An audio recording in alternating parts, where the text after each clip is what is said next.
Good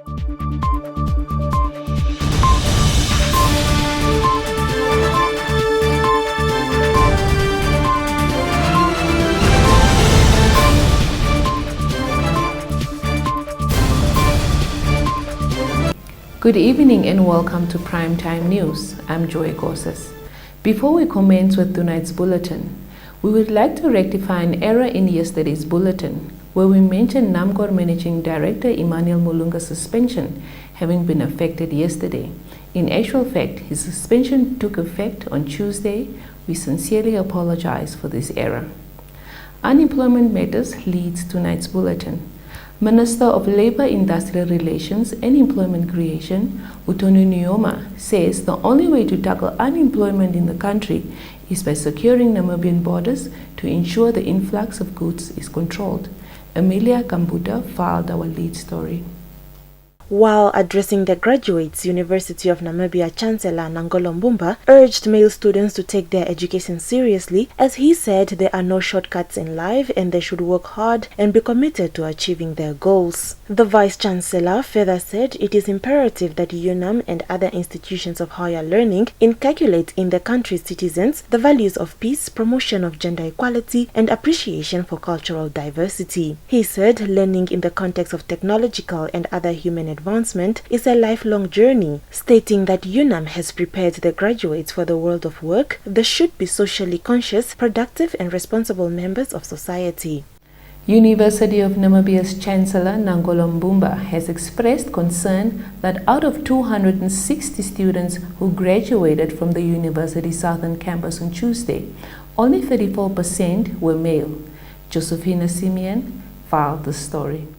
While addressing the graduates, University of Namibia Chancellor Nangolo Mbumba urged male students to take their education seriously, as he said there are no shortcuts in life and they should work hard and be committed to achieving their goals. The Vice-Chancellor further said it is imperative that UNAM and other institutions of higher learning inculcate in the country's citizens the values of peace, promotion of gender equality, and appreciation for cultural diversity. He said learning in the context of technological and other human advancement is a lifelong journey, stating that UNAM has prepared the graduates for the world of work. They should be socially conscious, productive, and responsible members of society.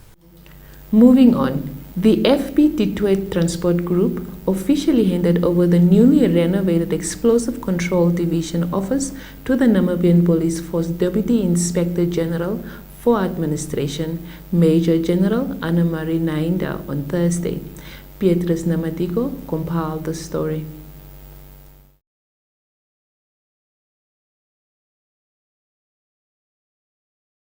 It is my pleasure and distinct honor to be present here this morning to officially receive this newly renovated offices of the Namibian Police Force Explosives Control Division here in Eros Park, Windhoek.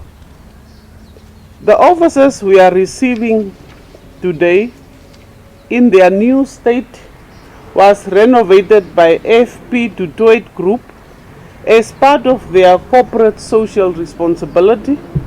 This initiative will strengthen the existing partnership between FP Titwet groups of companies and the Namibian Police Force. I find it imperative to indicate that the renovation that was done on this facility, including the painting, the branding on the wall, the installation of new electrical fence, amongst others, costed your company an amount of 187,000. This company is blessed, and that is why we could afford to have part of our social responsibility to do this project as well. We are quite involved in other projects in the country, and especially in education, because we think we have big problems. We believe we have big problems in education, and that's why we are invested there as well, part of our social responsibility.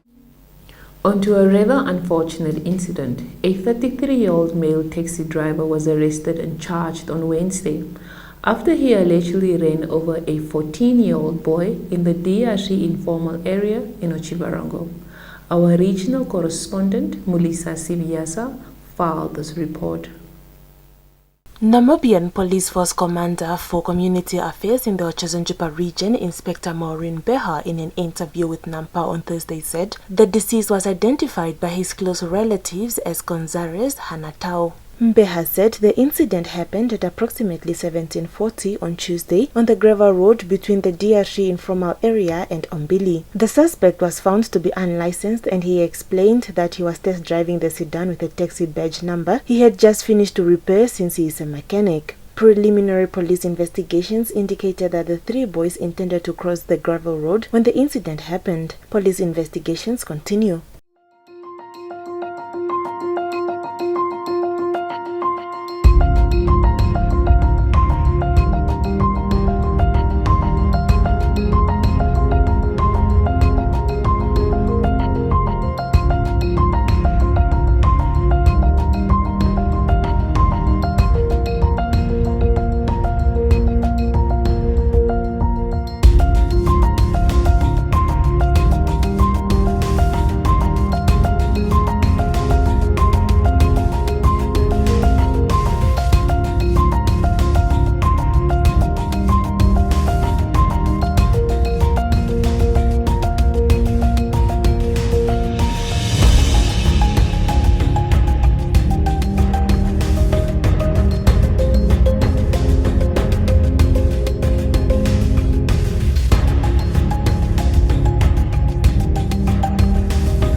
Welcome to Primetime Biz, the segment where we bring you in-depth analysis of all latest news and trends in the world of business and economics. Leading this segment, United States Ambassador to Namibia, Randy Berry, has complimented the Namibian Ports Authority for its impressive efforts of transforming Namibia's primary port into a future leading logistic hub. During a 3-day maiden visit to the Erongo region this week, Berry cited a recent news segment by the American media company CNN on the operations of Namdok, Namibia's dry dock and ship repair. More from this insert. United States Ambassador to Namibia Randy Berry's visit was premised on the need to familiarize himself with the operations of the ports as the new U.S. Ambassador to Namibia, as well as to discuss ways on how the U.S. government programs and businesses can support Namibia's developmental agenda. Namport Executive Officer Andrew Kanime expressed appreciation for the courtesy extended to Namport by the ambassador and further reiterated the important advocating role the ambassador can play in promoting the intentions of the U.S. government to do business in Namibia, as well as the need for strengthened collaboration with Namport, particularly in the areas of port security and capacity building. The delegation toured the port of Walvis Bay and also visited the container control program at the Namibia Revenue Agency. Staying in the Erongo region, the Mine Workers Union of Namibia Western Regional Branch has expressed concern with plans by the Rosing Uranium Mine to let go of 400 employees through a voluntary separation process.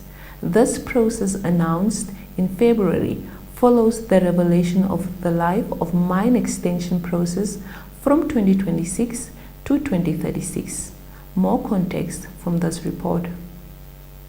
The Mine Workers Union of Namibia Western Regional Branch Chairperson Philippos Ampwea in a media statement said the voluntary separation process is disguised retrenchment process. Responding to the statement, Rosing Uranium Managing Director Johan Kutsia said employees are not being retrenched. However, the recommended life of mine extension operating model will have an impact on some of the roles after 2027. The company maintains that compulsory retrenchment is only envisaged in 2027, and the company, together with the union, would engage and comply with Section 34 of the Labour Act of 2007 as communicated to the Mine Workers Union of Namibia. Kutsiya further said that adequate notice will be provided for during 2026 when compulsory retrenchment becomes inevitable and Section 34 will have to be complied with. And that brings us to the end of our top news segment for tonight. Stay tuned for the economics roundup, followed by a detailed weather forecast.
Welcome to Sport Planet. Local football leads the segment.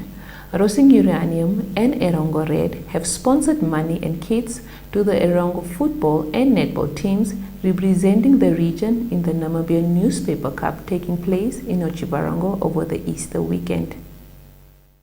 The contributions consist of 105,000 Namibian dollars, $526.90 from Rosing Uranium, aimed at catering for the players' accommodation and training kits for each team, as well as 2 kits each for the football and netball players, and 20,000 Namibian dollars from Erongo Red to use as needed by the teams.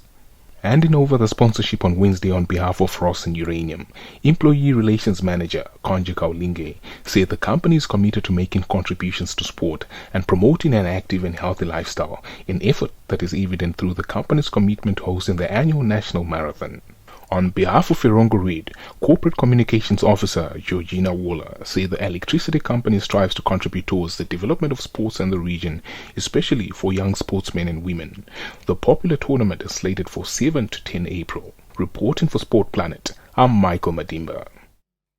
Moving on to rugby, South African sides, the Stormers and the Sharks, will compete in the Champions Cup quarterfinals on Saturday, in a first for the country.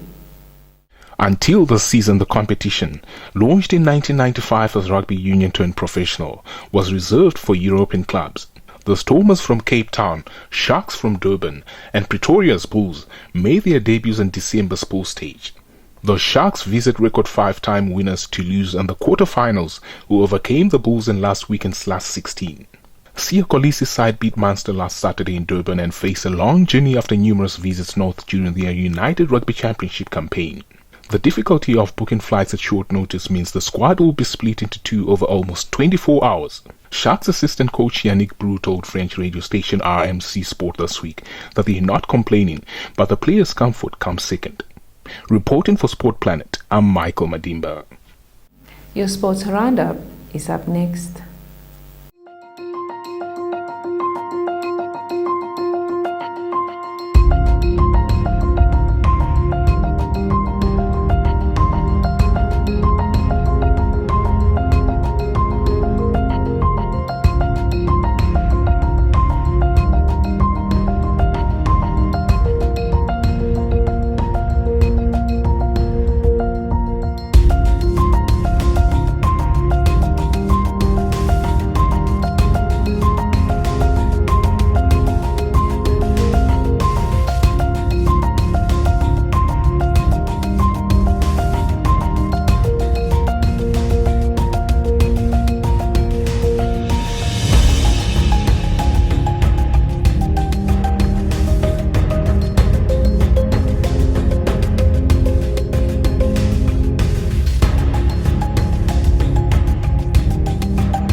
And with that, we have reached the end of this week's broadcast. Thank you for watching. Catch us next week as we bring you developments from within and beyond. From myself, Joy Gosses, and the entire production team, have a restful long weekend.